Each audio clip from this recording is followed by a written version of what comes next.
66 ಕೋಟಿ ರಾಕ್ಷಸರ ಸಂಹಾರ ಮಾಡಿದ್ರಯ್ಯ. ಒಂದನಿ ರದ್ದಿಗಾಗಿ ನೂರಾರು ದೈತರು ಉತ್ಪನ್ನವಾಗ್ತಿತ್ತಯ್ಯ.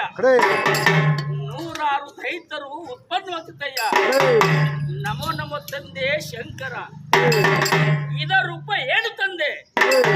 ಹೇ ಪುತ್ರ ವೀರಭದ್ರ, ಹೇ ಪುತ್ರ ವೀರಭದ್ರ, ನಿನ್ನ ಹಿಂಬಾಗಿಲದಲ್ಲಿ ನಿನ್ನ ತಂಗಿ ಚವಡೇಶ್ವರಿ ಆಗ ನನ್ನ ತಂದೆ ಶಂಕರನು ಅತಿ ಕೋಪದಿಂದ ಜೇಡಿಯನ್ನು ಬಿಚ್ಚಿ ನೆಲಕಪ್ಪಡಿಸಿದನಯ್ಯ. ಜೇಡಿಯನ್ನು ಬಿಚ್ಚಿ ನೆಲಕಪ್ಪಡಿಸಿದನಯ್ಯ. ಉರಿ ನೇತ್ರವನ್ನು ತಿರಿದು ಭಯಂಕರ ಭಯಂಕರ ಗಂಡುಗಲಿ ಚವಡೇಶ್ವರಿ